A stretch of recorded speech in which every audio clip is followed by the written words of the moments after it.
or Gordon. Okay, guys, good evening and welcome. Welcome everyone, guys. Fourth in the series, Women in Sports Coaching.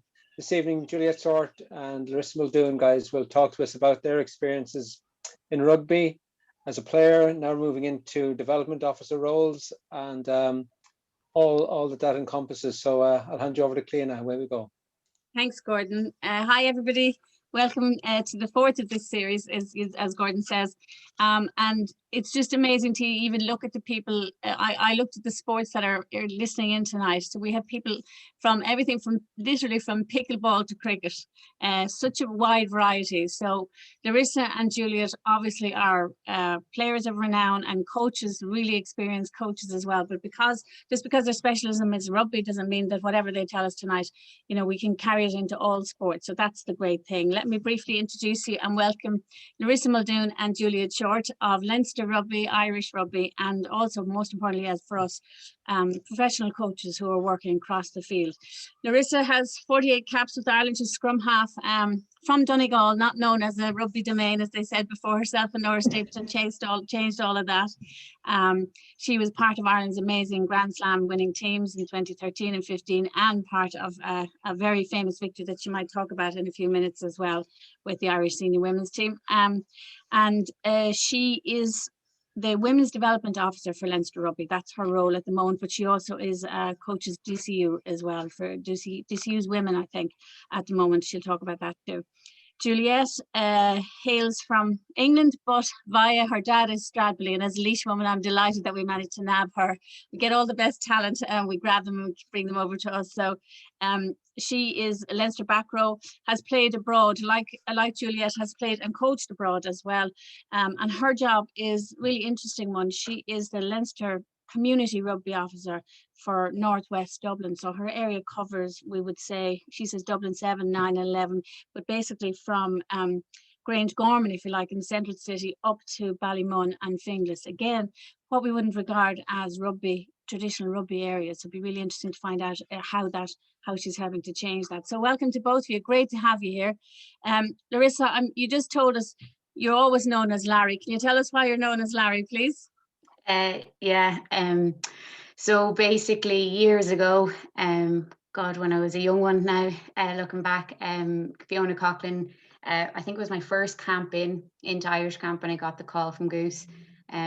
She was on the pitch and she was like, Larissa, your name's just too long to be calling out at you. And more than likely it was given out at that stage because I didn't know anything that was going on.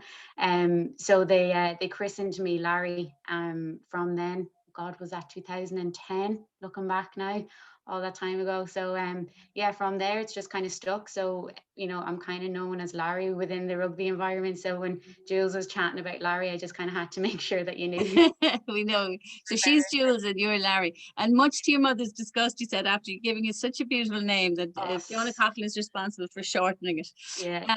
The really interesting thing about you is that you worked, you played and you worked probably in GA before you worked in rugby. Am I right in thinking that? Yeah, I would have played underage. I actually grew up in Swords, so I would have played for Fingalians, you know, like the nursery and your under sevens and that. And then obviously when I went to Donegal, sure, I was captain of the primary school team, but sure, there was only 7 of us in the class, so it wasn't really hard to captain the squad really there. But then I would have started playing under 14, under 16, kind of for the Donegal squads. And then it wasn't until around TY I kind of got not that I fell out of love with the GA, but I suppose you've just been playing it for so long. It was I just wanted to start something new, and then during transition year I kind of took up a bit of tag rugby, and then it just kind of progressed into Letterkenny Rugby Club, and then I ended up going to Wales for university. So that's the kind of that was a development for you. And what about you, Juliette? Then was it rugby from the start for you? Well, I'm one from 6, so no, I started off in like running and hockey, and team sports. But then I think at the age of 12, I picked up rugby.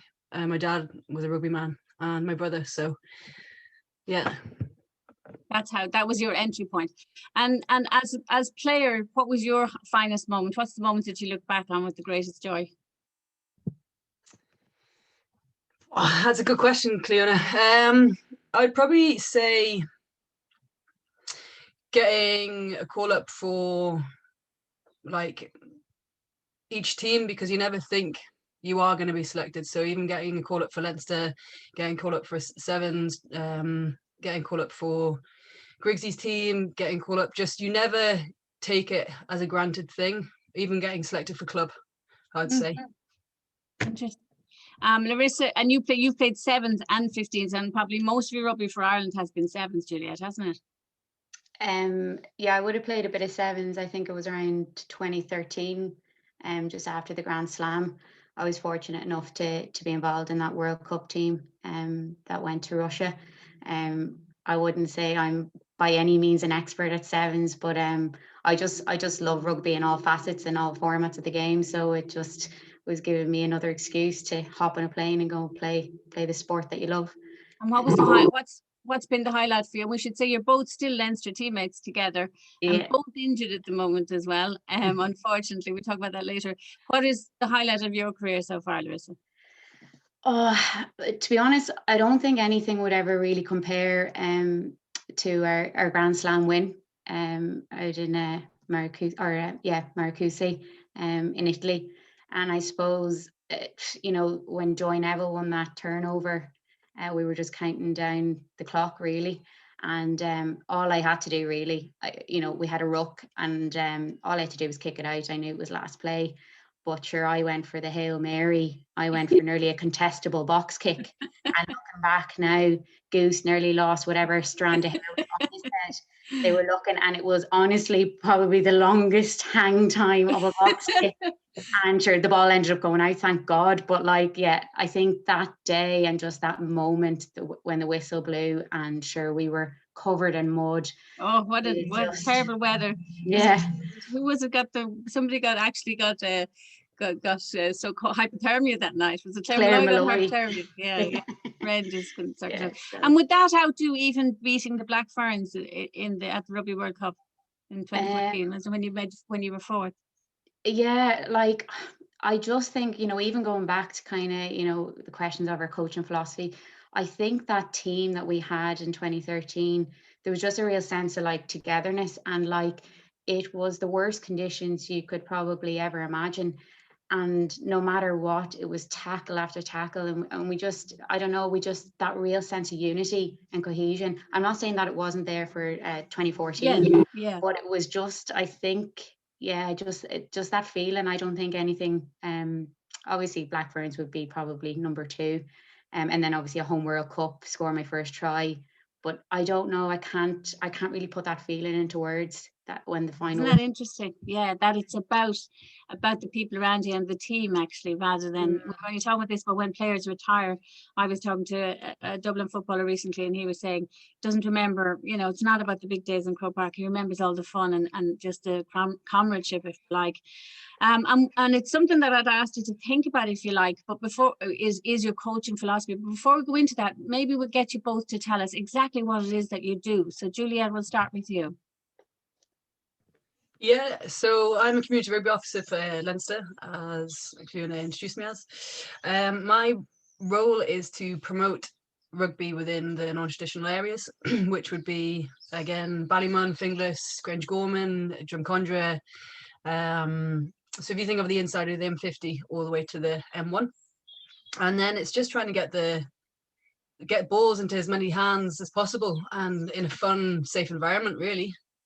And you work with boys and girls, men and women? Yeah, so it's how you divide it is I've got about 75 primary schools in my area with 20 secondary schools, with no club, apart from DCU women's now. That actually happened coming up to a year and a half, which is fantastic. Bally BGF Ravens are meant to be in the area, but they're over in gone out my head over in don't worry. Gone over to school on next to Clontarf. So working with third level college students as well, helped out with Larry with the DCU girls, sometimes with the boys. Also teacher train with some of the teachers in DCU St. Pat's and Marina colleges. So Really looking forward to it at the moment, after Easter, going into St. Michael's Special House School, doing some work with the inclusion. So yeah, just jack of all trades, really. Huge variety. And tell us about, at one point in your career you got injured, and it actually took you into coaching, and you took up an extraordinarily brave opportunity, really. Tell us where you went to coach, and what it's like to coach there. Yeah, so 2013, 2014, I got picked up by Goose through the XLs, and I think that's where I met Larissa, or Larry. And unfortunately I dislocated my left shoulder, and I missed out. So then it took over 18 months. I was in a workshop with one of my colleagues when I was working for the RFU at the time, and she went, Jesus, I wish I could go to Brazil. And I went, what? And she went, oh, well, Premiership Rugby are looking for people to go as a voluntary experience, and they'll pay the costs and XYZ. And I went, send me an email. So anyway, I sent on my CV, and 18 months later, I was living in Brazil, in Sao Paulo. And the funniest thing was that it was for 3 partnerships. So it was for British Council, Premiership Rugby, and SESI, which was the Brazilian school. And I was like, right, okay, so do I need to speak Portuguese or learn it? They're like, no, not at all. Like, they speak English out there. And I went, oh, okay, great, fab. Land there, and the first day my boss turns around to me and says, just looks me straight in the eye and goes, I don't speak English. And that was it. And I was like, okay, this is gonna be a good challenge. And so the children were the best learners that I found. They were kinder in the way of just not having any kind of barriers or boundaries. And if you said something wrong, they would be like, não, tia, você precisa palavra isso. So it'd be like, okay, right, I need to continuously practice. So I was watching Netflix, I was watching everything in subtitles, I was listening to things in audiobooks. So yeah, it was an amazing journey. And I mean, you know, it's the country of the beautiful game, the round ball game. So what was the reaction, and what is the rugby culture in Brazil? Well, let's just say they love football.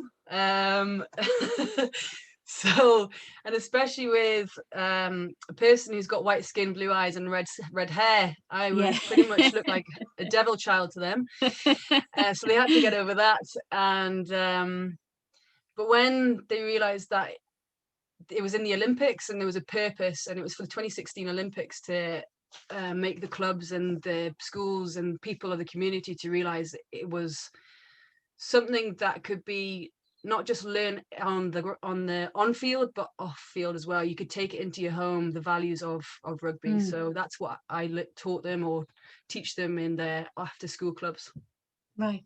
Larissa, what do you do then? You're a specifically women's development officer with Leinster. So what does that involve?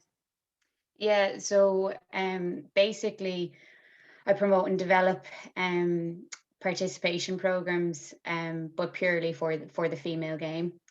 So that's involving kind of all our kind of school programs on the ground, and then secondary schools, third level, and then into our mini sections in our clubs, youth sections in our clubs. We wouldn't have as much input with the actual adult game, but that's kind of slowly, I would say, progressing in. But that's kind of the main fundamentals of the role, really. And when you say, I mean, it's really interesting that you use the word like the women's game. Like, what's the difference? Why have Leinster got specifically somebody working, you know, developing on the women's side? What is specific to it, do you think? Yeah, like if you look at like the training age of some of our players, you know, we've young girls that have just picked up the ball maybe at 16, where you maybe look at the male side of the game, where they could have been playing maybe in the D4 area. They've been playing maybe since they've come out of the womb. So it's just we're just playing catch up. The game is quite new still, and we just need extra hands on board, I suppose, to progress it on, to catch up with the. It's really interesting though, because Sport Ireland did some research with young girls recently, you know, and it didn't, not big enough numbers, I felt, to make it really, really worthwhile. But, you know, they came up with some recommendations from it. And one of them was this notion that they could join a game in their teens, you know, that they feel intimidated. And if they say, I'm not sporty, it's because, you know, they feel I wasn't playing this game and they've all been playing it since they were 8 or 9. But it's really, you know, they wanted an entry level into different sports in their teen years, which they don't get very often. So that's the area then that you're looking specifically at, that to give them skills at that level. Yeah, and actually, funny enough, I read that article. They looked at that kind of 13 to 15 year age bracket with that huge drop off, and it was actually really sad to kind of hear that they, you know, that sense of not being good enough and not being the, you know, the pre-prescribed, you know, a sporty team sport. I've played GA soccer my whole life, and that's where I think rugby really has that offering. It's so inclusive and there's so many formats to the game. So within even our secondary schools at that age gap, we've targeted tag. So we've been doing kind of a lot of tag for kind of our first years. Our second and third years then have like X7s, which is half a pitch across the field. And then we've actually progressed it on. We didn't get a chance to run it this season or last season because of COVID, but we were trying the 10-a-side to make it more realistic to the actual side game. So like we have different formats and different offerings for anybody. It's just inclusive to all players, where you don't have to, and small-sided games, of course, again, are so valuable for developmental work and to get people to make sure they're all active as well. They're not standing around in the cold, a pitch getting cold. So the smaller-sided games, even for teenagers, I think is really interesting, isn't it, Juliette? Because they hate that notion of, you know, being the one who never gets the ball, you know, and the good ones are running around with the ball all the time. And that research showed that as well. They said, you know, the coaches are always dealing with the really good ones, but not us. Yeah. Is that your feeling as well, Juliette, or your experience? Yeah, I would say, I think, say in our position, we're in so many schools seeing so many players or so many students that you always do remember the person that makes the most loud noise, or the person that is going to be, how can you say, more eager to join. Whereas, because say you've got 6 weeks to develop this school or this class, and it's difficult because you have to manage the abilities, you have to manage the personalities. So you could make it almost an equation. So it's a very quick, right? There's your man, there's Cliona over there. I know she's going to be high energy and I've got a match. So you've got to be able to manage the high energy over to pitch 1, or you got to make the like nice, quiet, coy personalities into pitch 2, and then do different games or the same game, or 5 passes and then 10 passes, because 5 passes is too easy for the high ego ones or high energetic. So it's just managing or just knowing. But that kind of mixed ability coaching is, I think, as more challenging than sometimes, you know, coaching a really skillful top level, you know, because they're all at the same level. But it's that whole, you know, mixed ability thing is very hard. Juliette, in your area, then they're not traditional rugby areas that you're coaching in. So what is the biggest barrier you have to overcome? Oh, my dirty accent, Cliona, Jesus. I would say,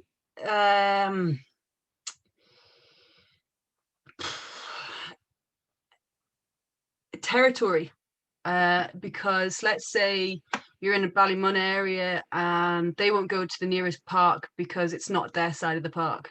They will go to Ballycurris, but they won't go down to DCU.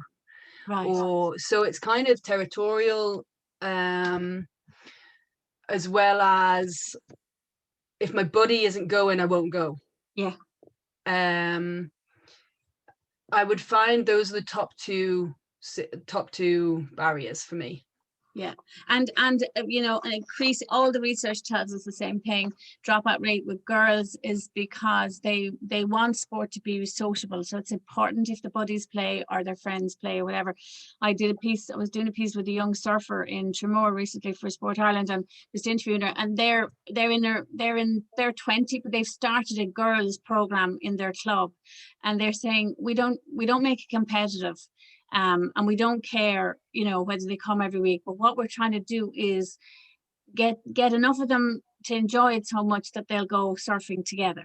And if they go surfing together, the chances are over their lifetime or over their teenage years, it would become a habit and so much fun, they'll keep it up. And that's the whole thing about it, Larissa, isn't it? Sometimes with girls is the social element of it for people who are kind of on the, you know, on the cusp of it. Maybe we'll do it, maybe won't do it. The social element is very important.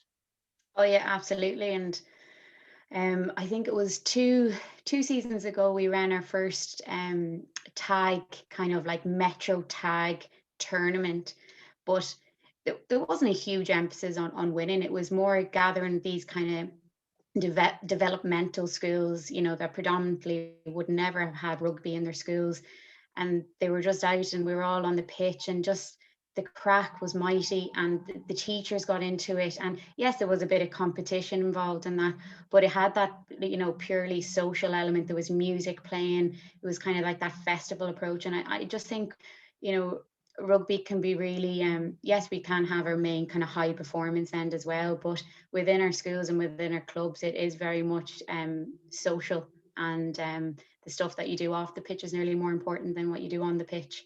And you hope that will drive them into clubs then if they want to take it further, presumably. Absolutely. Yeah, that's the key for you. Yeah. It's funny, Laura Guest, who would have played with you on that Irish team, those Irish teams that won Grand Slams.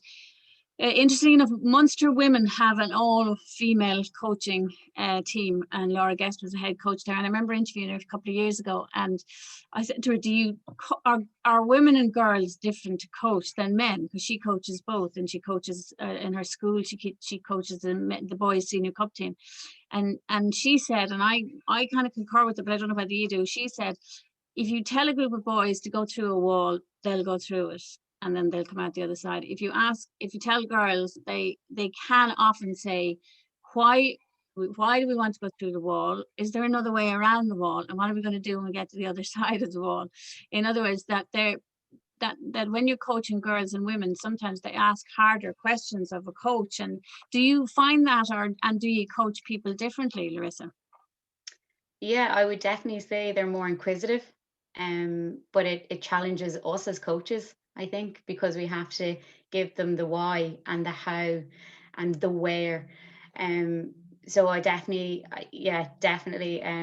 challenge us in that regard. But to me, rugby is rugby.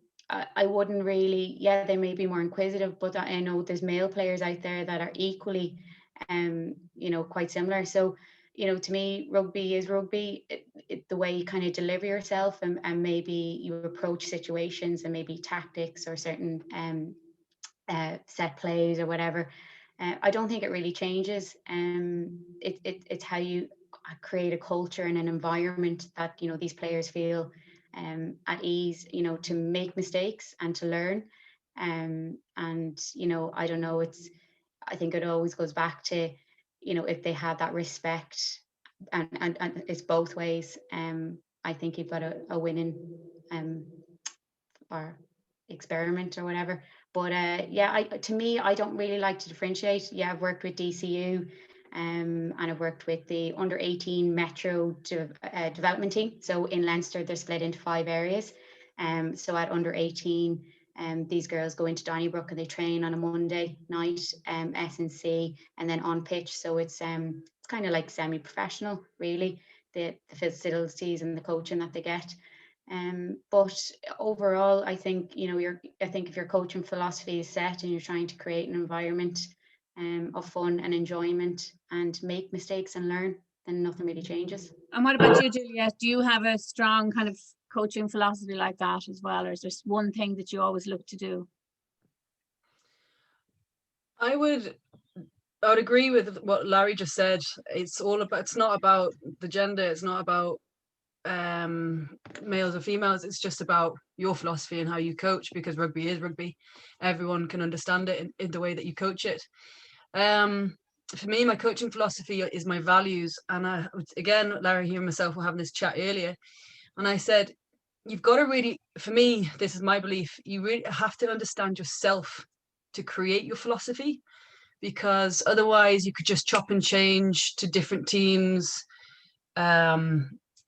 so therefore mine is honesty, and connection, but also with empathy, because during the pandemic I did a bit of a continuous development on myself, and I had to figure out what my 5 values were, and it was a list of like about 50 words, and I was like, what? And I had to, the challenge was to dwell it down to 5.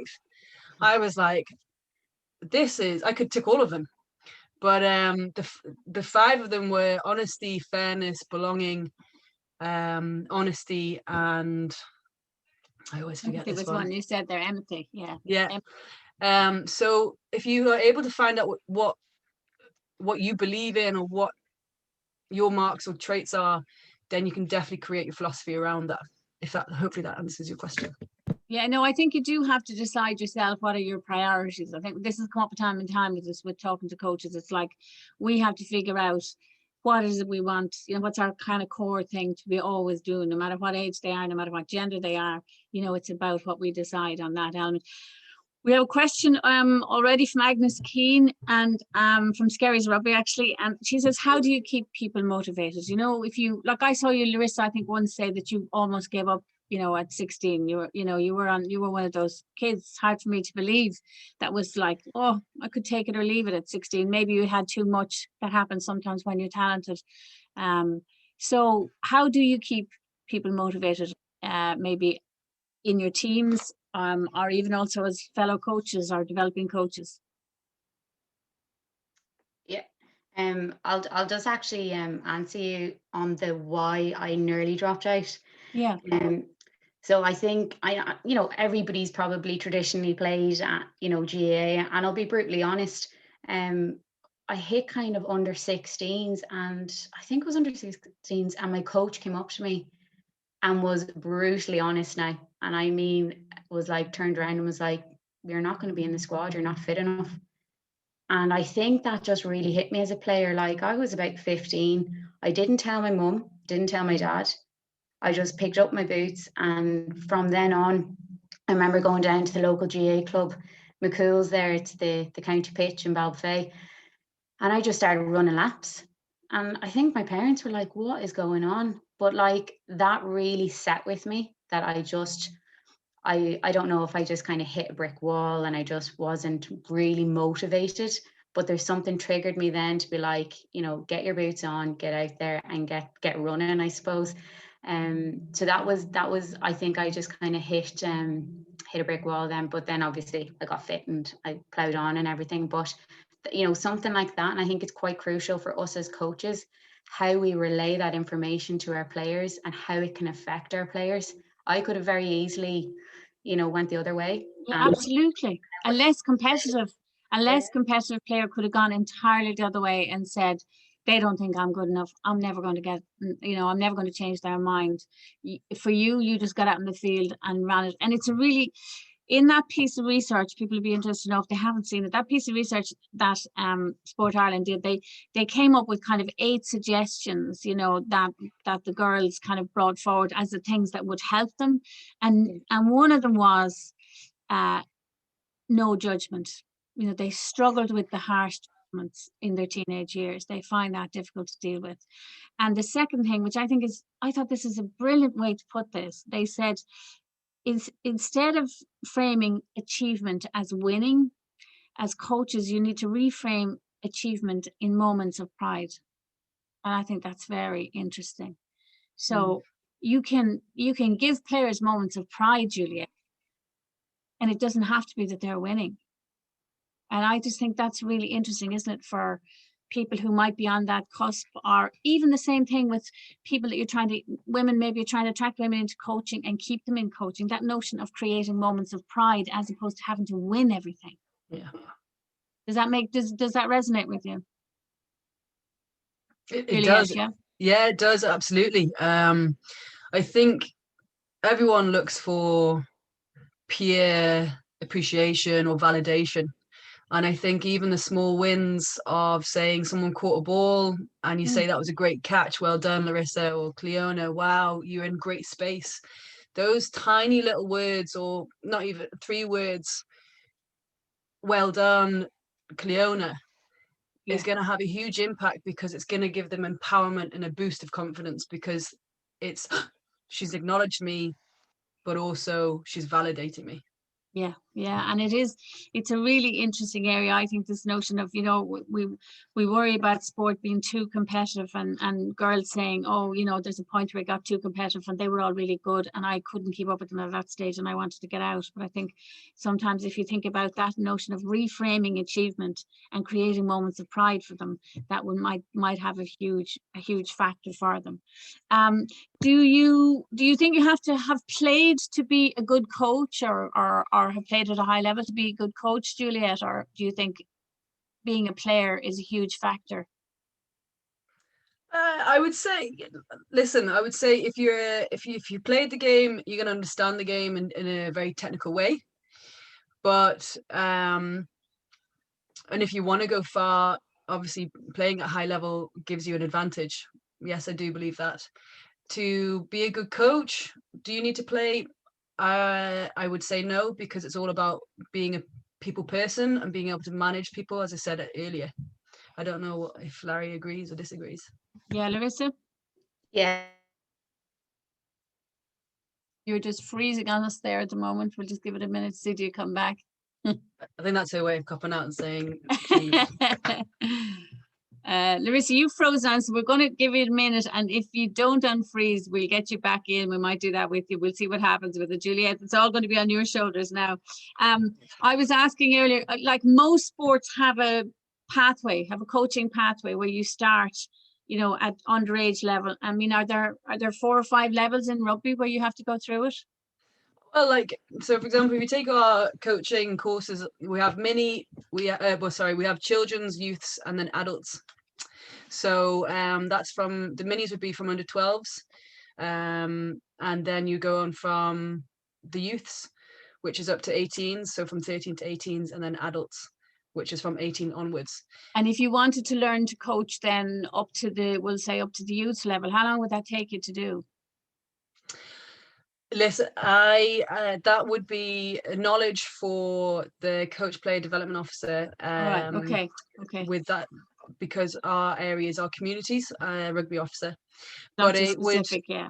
For example, it depends on how dedicated you are. So just for example, if you want to think of college or school, if you're studying and you're going to find a club that you want to work in, and you work your way up, or you go to a coach and you say, I want to be working with the under 8s, and then you're doing well, then they could promote you to under 10s, to under 12s, so you can make your way up. And if your knowledge is more vast than the children's, then you go on to the youths and you make your way up. Right. Okay. Larissa, we got you back. Good. We're just saying there's about 5 levels of coaching, that you can do in rugby, isn't there? And I was wondering, is there any, have you discovered any blockages, if you like? Is it easy as a woman to become a coach, or is that changing? And are there more women in rugby now at the coaching level? You just have to unmute yourself as well. There you go. Is that for me, Cliona? Sorry. Yeah. Yes, to you, Larissa. Oh, yeah. Sorry. My internet just went off there to come back on my phone. So apologies. I don't know what happened there. Can you just repeat the question there? Yes, sure, no problem. And look, things go down all the time. This is Ireland. I'm just wondering, is there any impediment to becoming a coach in women's rugby? And are there many coaches in it at this stage? How is it growing? Yeah, obviously I sent on the pathways to you there regarding kind of those children and the adult or the senior ward. What we're finding at the minute is not that it's a lack of communication. I'd say there's a grey area of knowing and being aware of what is on offer. So for example, the coaching courses are there. It's just how maybe it's communicated into our schools, into our clubs, to make sure that that these females out there are, know that it is inclusive for everyone. So we don't want to go down the route in particularly of kind of branding it female coaching, because as we mentioned, rugby. So we are seeing an increase in kind of our workshops at the minute. more engagement kind of within our kind of rugby female coordinators and how we link in. And I think obviously because we have 4 WDOs now, or women's development officers on the ground, we can do a lot more for our minis. In Leinster alone, you have 4. Yeah, 4. Great. Yeah, so and there's myself. That again, research shows us that I think 60% Sport Ireland found recently they were doing some work with female coaches, and 60% of them had a female coach themselves. How important is that, do you think, or is it irrelevant? And who were the sort of angels on your shoulders who made you be interested in coaching and take up coaching? Juliette, who influenced you? I will say there was 2 coaches. It was my first ever coach, which was Peter Taylor. He was my Tynedale Panthers. And then the next one was Giselle Martha for under 20s. And why did they? What was it about them that influenced you? Peter Taylor was a father of a son and daughter, and he loved rugby and he loved helping getting rugby out there. And he was just so dedicated, and he was always so positive. And if you made a mess, if you made a mess or if you made a mistake, he'd be like, next time, get on with it next time. And then Giselle Martha gave us a lot of empowerment as a group as well as individuals. So I remember she made this challenge, 100 caps challenge.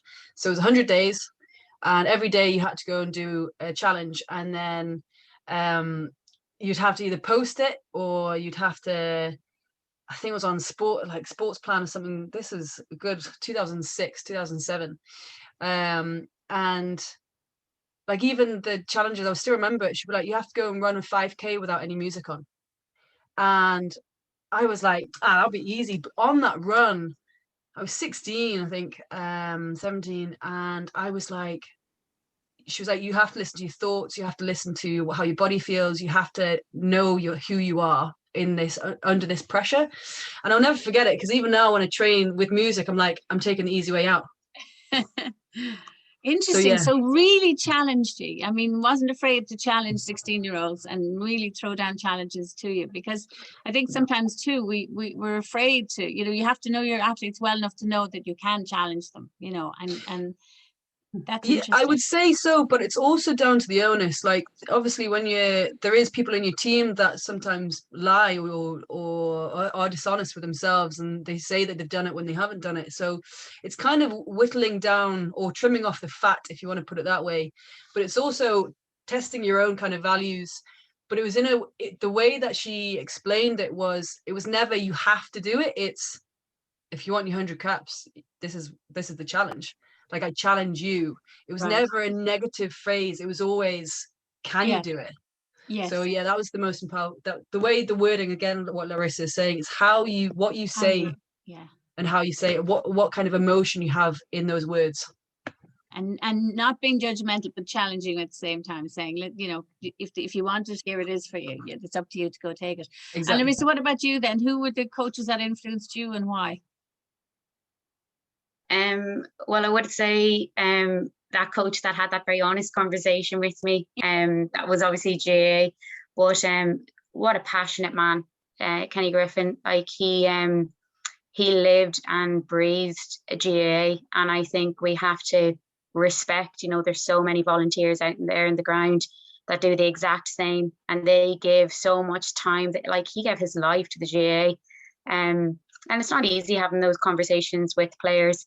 But I think his passion and that kind of competitive edge really rubbed off, I suppose, on us as players, maybe going forward. And then kind of, I don't know, on the other side, when I went into TY, I was coached by a Kiwi, Teresa Dunn, and it was actually my PE teacher at the time. She was going out with a Welsh lad. So she took up the rugby then, and herself, Clodagh and Teresa coached the first ever, I think, Letterkenny under 18 team, and they were absolutely fantastic. Such role models for me, I think, because I went from male coaches to just see female coaches in that kind of, I don't know, in that command, and just real role models, inspiring and encouraging, but in a very different way. And I suppose Teresa was a scrum half, and that's where I genuinely wanted to be a scrum half, because she was a scrum half. I honestly, I don't think I would have been a scrum half if I hadn't went down to Letterkenny and coaching. So yeah, and not alone that, they were very personable.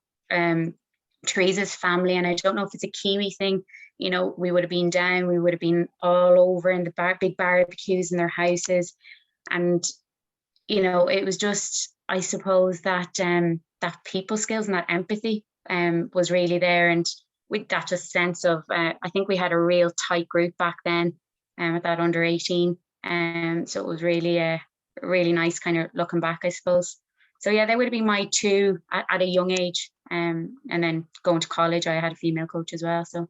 And if you hadn't female coaches, do you think that you would have thought about coaching anyway?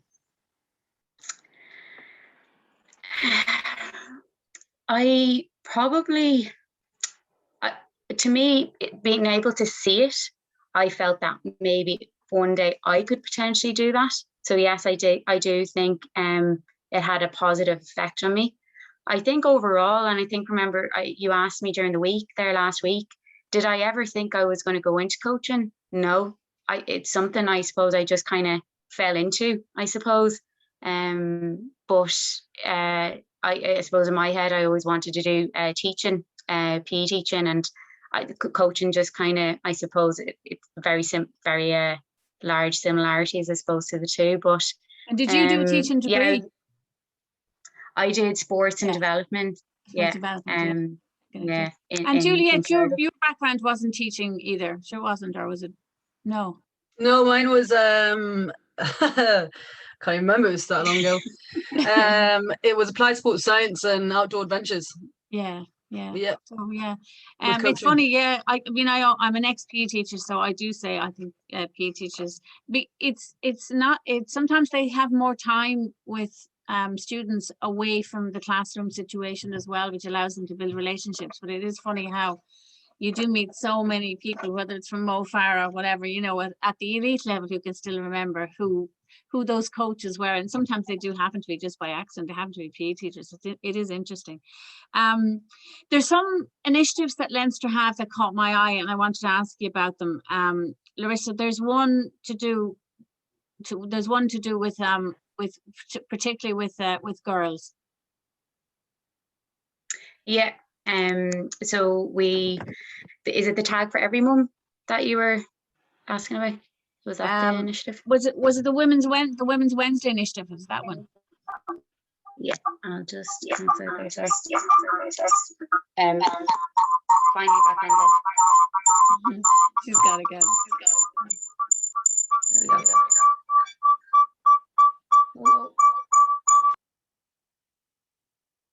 Can you unmute yourself there, Nancy? Does that work? Juliette, while we're waiting for her to rejoin us, are you back, Larissa? Yeah. The Women on Wednesday one is the one that I'm interested, because it's online at the moment as well, and people might be interested in it. Yeah, and we're actually we're really giving it another big push there for this week. So our Women's Wednesday webinars, we launched it 2 weeks ago. The first webinar was on the 10th of March, and it was around the scrum and line out. And this Wednesday, we're doing our first ever kicking webinar. So solely looking at, our 9s box kick and our 10s punt, place kicking, drop kicking. So those kind of isolated skills we're putting on offer for all the coaches within the female game. And it's the first time we've ever run this kind of developmental tool.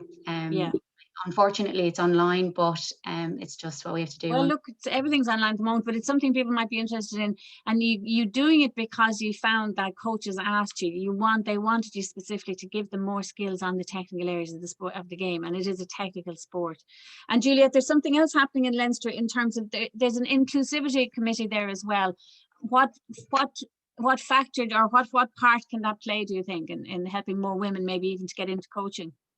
Well, more I always have difficulty pronouncing the second name. Lahiv is the head of the committee, and their number one aim for the committee is getting women in sport. So women in coaching, women playing rugby, women in clubs, women volunteers.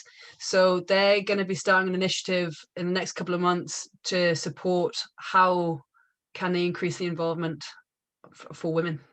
Yeah, and we mentioned briefly the tag for every mum, and it's interesting. The reason Rugby have started this is because, again, they've got lots of young girls playing, and they've got lots of young girls in development level, and they're trying to get their parents involved, and very often it might be the mum who brings them down to training. So like Gaelic for Mothers and Camogie have a similar version. A lot of team sports are doing this now. They have started a tag for every mum, and the idea of it is if we teach the mums to have fun with rugby and give them some skills, the chances are, I think, Larissa, the idea as well is hopefully that you might actually get them involved in coaching. Yeah, absolutely. Got to freeze on us again. I'm sorry about this. Juliette, we'll get you to take over on that one, in that area. Yeah, no problem. So repeat the question for me, please, Cliona. It's just in terms of the idea of the tag for every mum is to get, if mothers or parents are down, the idea is if you get them involved, even having a bit of fun down at the rugby club themselves, the chances are they may stay and they may coach. You might get them involved in coaching at some stage. Absolutely, that is the initiative, because the more people that are involved in rugby, as well as women and mothers, will be a great promotion, not just for their daughters or their sons, but also for the clubmen and for the schools and for the community, really. And I know even I've come across it in horse riding, I've come across it in England and in softball and things where, initiatives were created to get the mums who happen to be down for training anyway, but most of them sitting in their cars, to actually get them out of their cars, show them the game, have some fun with the game, and see then would they get more involved in the game. And I've seen from personal experience with an equestrian club where that's really, really worked, and the mums really got involved, and some of them had never ridden horses before in their lives, and now they're like mad into horse riding themselves, for themselves, but also encouraging more women to come into the sport. So there is that. I think that can be applied in almost every sport, really, couldn't it, Larissa? Yeah, absolutely. And I just even remember last summer we went camping, myself and the family, and I said, you know what, I'm going to throw in the tag belts for a bit of crack. And I brought them along, and lo and behold, my mother, 50 odd, and my aunties and all out playing tag rugby, and sure, my 9-year-old cousin as well. And it's just a sport, you can whack on the belt, it's non-contact, that fun, and sure, obviously there had to be a winner at the end of the day and that, but yeah, it's brilliant. And I know Jules had to jump in there, but it's just opening these opportunities for females to come down to our clubs, and whether it's in a volunteer role, whether it's picking up the sport, whether it's team manager, COVID safety officer now, it's giving them a sense of belonging in the club and in their community is really, really crucial. So my concern always is that the women get the caring roles a lot of the time. They get the COVID officer and they get the safety officer and they get the get all those caring roles, and they don't get enough of the coaching roles. And I was really interested in Athletics Ireland, and athletics is a very what we call gender equal sport, in that everybody competes at the same time on the same track, they're all competing equally, and yet they've actually started a women's coaching initiative recently, but they found that the level of women in their foundation courses is 60%, right? So women coaching at their very basic level, they get 60% to start those courses. When they go up to level 2, it drops down to 29%, it halves. And when they get to level 3, it goes down to 7%. So it's to find what is the reason why women aren't staying in coaching, are staying and continuing up to the higher level of coaching. Again, we've said on this a few times, is it a time element? Is it, do they have so many other things to do that they stop coaching? Do we go back to them when they have more time and bring them back in? What is it? Because I think the dropout level still is very extreme, isn't it, Juliette, at that top level? It is, yeah, I would agree. I think it was only this afternoon I was speaking to my neighbor, and she just randomly popped down and she was like, yeah, I used to do a load of scuba diving before my kids came. And I was like, wow, you did scuba diving? She went, yeah, I went all over the place. And I said, so what changed? And she goes, well, I've got 2 kids now. Yeah. And I went, and she went, oh, and I'm in my 50s. And I went, and I was like, if you love it, you will find any way to accomplish what you want to do.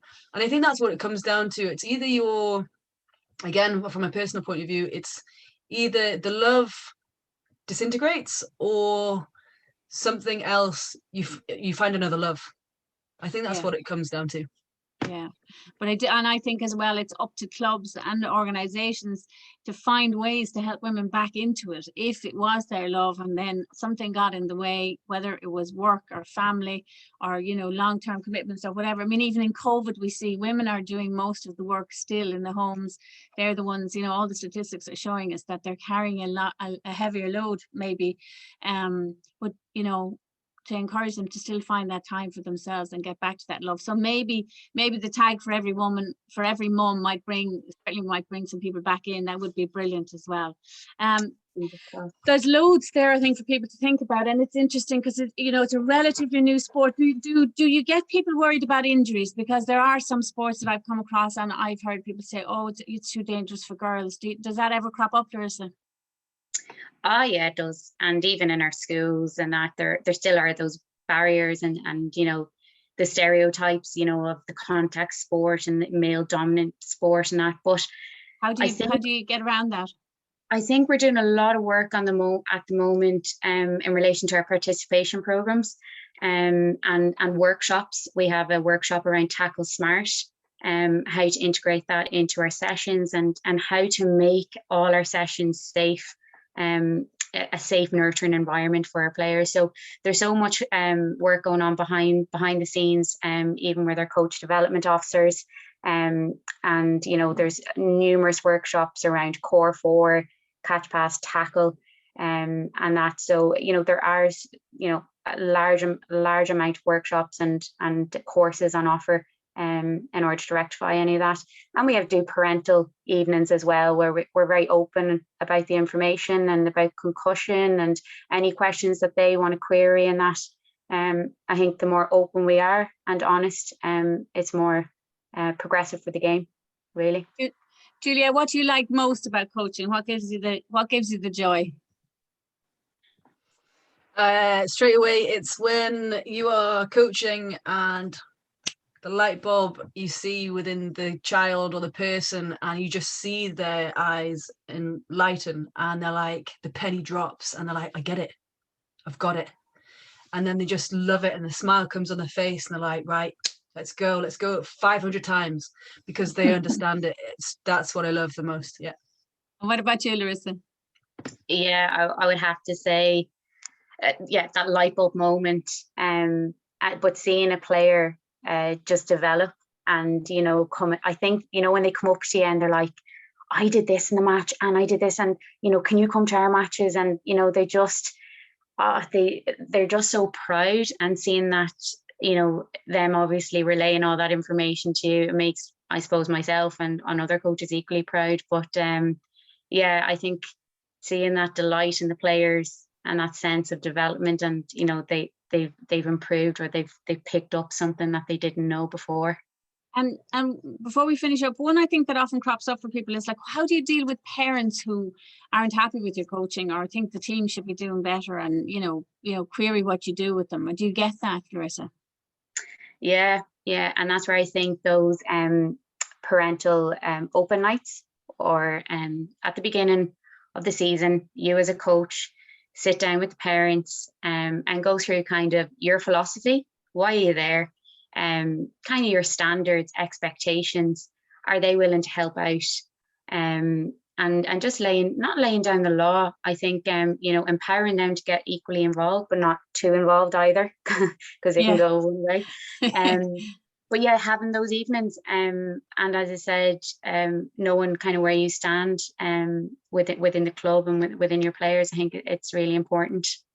Yeah, so that's a good idea actually for everybody involved in coaching. Maybe there are times in the year where you just need to sit the parents down and say, these are the parameters, this is the expectation from us, you know, as coaches of your players, but also of your parents as well. And actually, as you said, give a challenge back. Maybe Juliette, a bit like your challenges, you know, that she gave you, gives a challenge back to the parents as well to have some responsibility. And even if that's about their, you know, behavior, even around, I know rugby, I think Irish rugby generally, they had a thing of, you know, silent fans. They actually brought in a thing where, you know, they have trials, this thing where parents aren't allowed to speak on the sideline. And it's a really interesting, I haven't seen enough about it yet, but I know it is something they've tried, and it is a very interesting thing. I think that other sports, I think, have tried as well, but it is worth it because sometimes parents can be the most difficult aspect of your job as a coach, I think.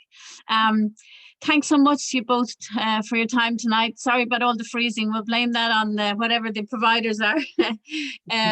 We should say both of you are injured. Juliette's after shoulder injuries, I think 2 shoulder surgeries, and is coming back in a good while. And Larissa is she should be playing. Ireland are playing their first Six Nations game of the 2021 season on April the 10th against Wales, but you've got an ankle injury which is keeping you out at the moment, so we hope to see you back. My excitement for that at the moment is to see Amy Lee Murphy-Crowe playing for the Irish senior 15s. She is, if anybody hasn't seen her yet, she's been an absolute superstar on the World 7 series for Ireland. She actually won the top try scorer 2 seasons ago, and that was with all the Kiwis and the Aussies and everybody else in there. She's a real talent. She's from Tipperary. This is the first time she's been called up for the 15, so we can't wait to see her play. And just on 2 coaching things before we finish up. If you want to go into Sport Ireland and have a look at their research that they've been doing, that study that they did on young girls in sport is definitely worth looking at. And also, out of that, they have decided that they're going to create a specific workshop for coaching girls from 12 to 17. And they're going to roll it out through the local sports partnerships in June. So you're obviously all going to be in contact here with Fingal, with Gordon and Katrina, but watch out for that because they're creating a specific workshop for coaching, you know, a multi-sport coaching workshop for girls. And the other thing that's worth looking at, or if you know anybody interested as well, is they went to elite women's coaches on a different thing and said, what do you need? And they came back with a lot of them would like a network of elite female coaches across a load of sports that they could just learn from each other maybe and share stuff with each other. So they are creating an elite female coaching network. And if you're interested or you know anybody interested, just get into that Sport Ireland website and have a look in there, and you can register for it and become part of that. But it is for, just to stress, it is for elite female coaches. So I presume that's anybody who's coaching really at a senior, you know, level in their sport. So you can work, you know, people would know themselves what that means. So thanks again so much to Larissa and Juliette. Thanks a million for all that insight tonight. And we hope that people have got a lot from it. I know they have, and entertaining as well. Juliette, you might finish with the story about your dad and a certain celebration first, please. Yeah, so we're just talking about good memories and good crack. So when Leinster Women's won the Interpro, I said it wasn't about the winning, but the best memory of it was not only my dad, who was 76 at the time, it was my brother and my sister were all in coppers with the drinks and drinking out of the trophy. Yeah. That is some way to finish the season, I'm telling you. Well, look, let's hope Leinster have lots more success in the future as well. Thanks again, guys, and thanks to everybody who took part tonight. Thanks a million.